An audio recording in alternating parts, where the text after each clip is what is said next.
అందరికీ నమస్తే. కార్తీక పురాణం వింటే అందరికీ మోక్షం కలుగుతుంది.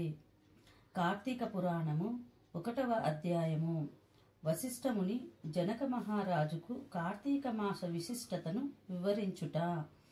మహాజ్ఞాన సంపన్నులు తపోనిష్ఠులైన ఋషులకు మునులకు నిలయము పుణ్యప్రదమైన నైమిషారణ్యము. భారతదేశమునందున్న ఈ నైమిషారణ్యము రకరకములైన పళ్ళు, కాయలు, పువ్వులతో నిండియున్న వృక్షాలు, చెట్లు, లతలతో అలరారుతుంటుంది. ఆ అరణ్యములో నివసించే చిలుకలు, గోరువంకలు, చక్రవాకములు, హంసలు, మయూరాలు వాటి విన్యాసాలతో మనసుకి ఎంతో ఆహ్లాదాన్ని కలిగిస్తుంటాయి. దానికి తోడు సహజవరమైన కలిగిన పశుపక్షాది మృగాలు కూడా తమ సహజ వైరాన్ని పరస్పరం స్నేహదారాలతో కలిసి మెలిసి తిరుగాడుతుంటాయి.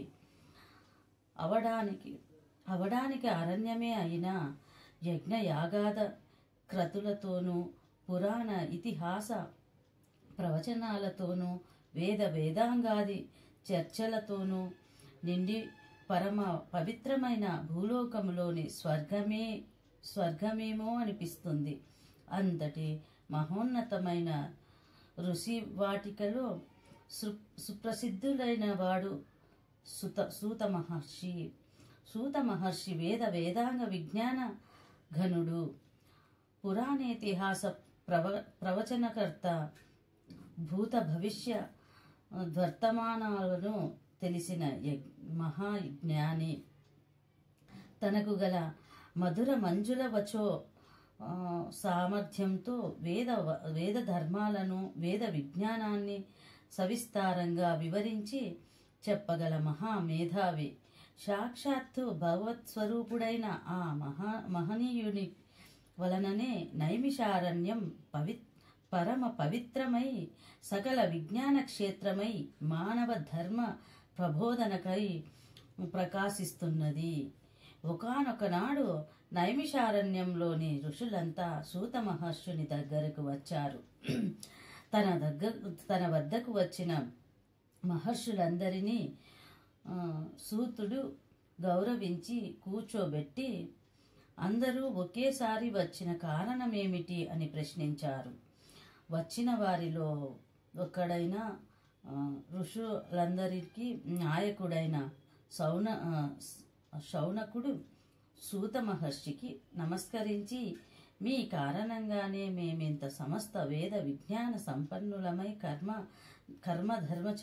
ధర్మాచరణ ప్రవర్తనకులమై యజ్ఞ యాగాది జప తపోనిష్ఠులమై వృద్ధి పొందుతున్నాము. మీ చేత కార్తీక మాస మహత్యమును చెప్పించుకొని వినాలని వచ్చాము. కార్తీక మాసము హరిహరులిద్దరికీ పరమ ప్రీతికరమైనది.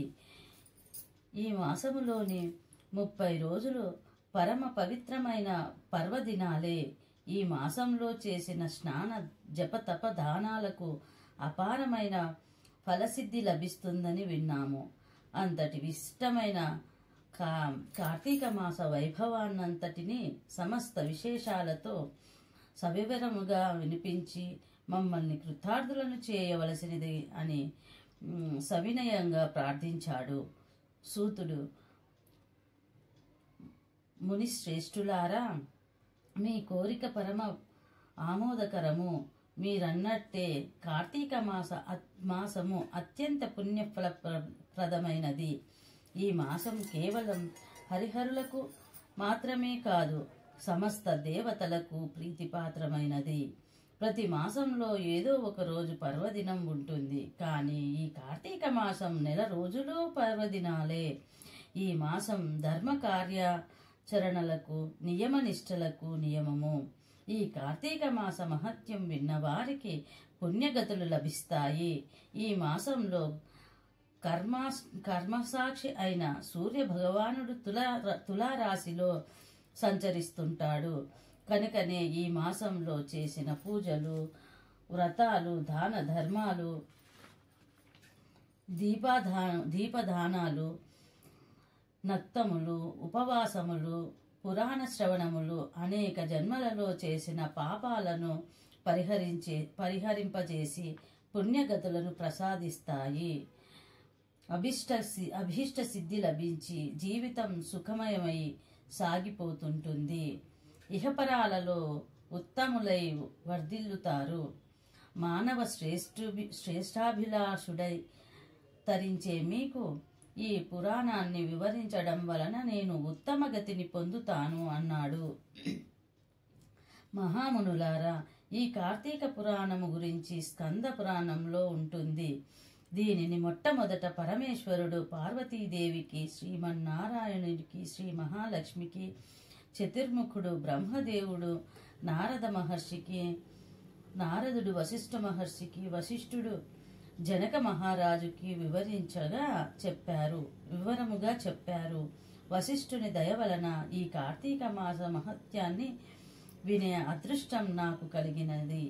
నేను విన్న ఆ విశిష్టమైన పురాణాన్ని మీకు వివరిస్తాను. మనస్కుడై విని తరించండి. ఒకనాటి పవిత్ర దినాన వశిష్ఠ మహర్షి మిథిలా నగరానికి వచ్చి జనక మహారాజా మా దగ్గరకు వెళ్ళాడు. రాజర్షి అయిన జనకుడు వశిష్ఠ మహర్షికి సగౌరవముగా సముచిత మర్యాదలు చేసి మీ రాకకు కారణం ఏమిటి అని అడిగాడు. అందుకు వశిష్ఠుడు, జనకరాజా, నేను సిద్ధాశ్రమంలో యాగం చేయాలని సంకల్పించిన యాగానికి నీ సహాయం అడుగుదామని వచ్చాను అన్నాడు. దానికి జనకుడు, మహర్షి, మీ యాగానికి కావలసిన ధనాన్ని, అనేక విధాలైన సంభరములను అన్నింటినీ మీ కోరిక ననుసరించి మీకు సమర్పిస్తాను. నాకు నా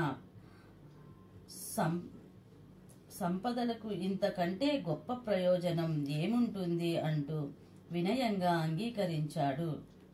మునిజన శ్రేష్ఠుడైన ఓ వశిష్ఠ మహర్షి, నాకు చాలా కాలం నుండి ధర్మార్థకామ మోక్ష ప్రథమకరమైన సర్వ పాపహరమైన కార్తీక మాస మహత్యాన్ని వినాలని కోరిక కనుక నా యందనుగ్రహించి కార్తీక పురాణాన్ని వినిపించి నన్ను కృతార్థుడిని చేయమని ప్రార్థించాడు.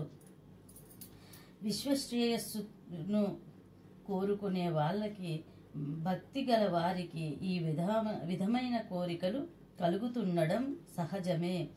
కార్తీక మాసం 30 రోజులు పుణ్యప్రదాలైనవే. ఈ మాసంలో చేసే జప తపాదులకి, స్నాన దానాలకి, వ్రతాలకి ఆనందమైన ఫలితం కలుగుతుంది అని, ఈ మాసంలో ఆచరించవలసిన విధి విధానాల గురించి, ఈ మాస మహత్యాన్ని గురించి స్కాంద పురాణము రెండు వివరంగా చెప్పారు.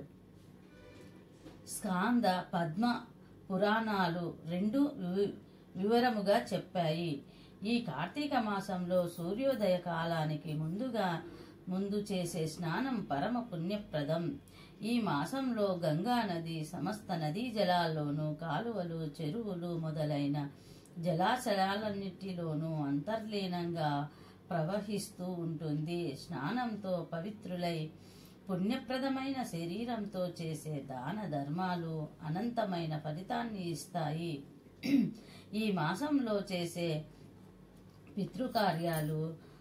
పితృకర్మలు ఏడేడు